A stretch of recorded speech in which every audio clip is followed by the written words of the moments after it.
আসসালামু আলাইকুম। সবাই কেমন আছেন? অনেকে প্রশ্ন কমেন্ট করেন যে ৩ রুমের একটি ছাদ ঢালাই করতে মূলত কত টাকা খরচ আসতে পারে? তো আজকে ভিডিওটা শুধুমাত্র তাদের জন্য। ভিডিওটি শেষ পর্যন্ত দেখে যাবেন।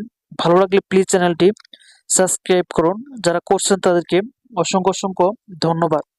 তো প্রথমে আমরা যেই অনুপাতে আমরা কাজটি করব সেইটি হচ্ছে ১:২:৩। ঠিক আছে, অর্থাৎ ১ বস্তা সিমেন্ট, ২ বস্তা বালি, ৩ বস্তা খোয়া, মানে এরকম ভাবে আমরা কাজটা করব। এবং আমরা রডগুলো যে বাঁধবো এর দূরত্ব হবে ৫ ইঞ্চি, মানে ৫ ইঞ্চি পরে পরে আমরা রডগুলো লাইন বাই লাইন ছাদে বেঁধে নেব। তো প্রথমে আমরা জানবো যে আমাদের সিমেন্ট কত বস্তা লাগবে বা কত টাকা লাগবে।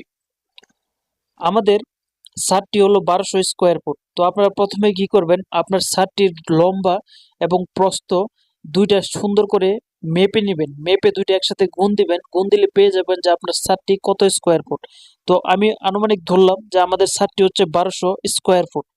তো আমাদের সিমেন্ট লাগবে প্রতি ১০০ স্কোয়ার ফুট ছাদ ঢালাই করতে ৯ বস্তা। ঠিক আছে, এর বেশি লাগবে না। অনেকে ৮ বস্তাও দেয়, তবে ৯ বস্তা দিলে সবচেয়ে ভালো হয়।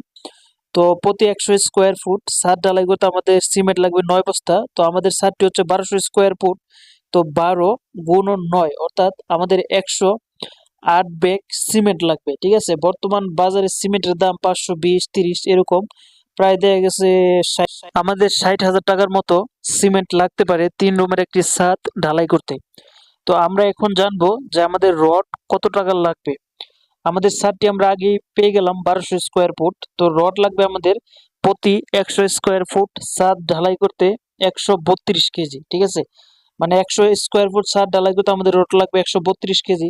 অর্থাৎ আমাদের ছাদটি হচ্ছে ১২০০ স্কোয়ার ফুট। তো ১২ × ১৩২ অর্থাৎ আমাদের ১৫৮৪ কেজি বা ১.৫ টন রড লাগবে আমাদের বিম সহকারে ছাদটি ঢালাই করতে। তো ভিউয়ার্স, একদম সহজ পদ্ধতিটা আপনাদের সামনে তুলে ধরলাম। হিসাব অনেক কঠিন, আপনাদের যাতে বুঝতে সুবিধা হয় তার জন্য সহজ পদ্ধতিটা অবলম্বন করলাম। তো ভিডিওটি ভালো লাগলে প্লিজ আমার চ্যানেলটি সাবস্ক্রাইব করুন। যারা করছেন তাদেরকে অসংখ্য ধন্যবাদ। তারপর যদি কেউ না বুঝে থাকেন প্লিজ কমেন্ট করবেন। সবাই ভালো থাকেন। আল্লাহ হাফেজ।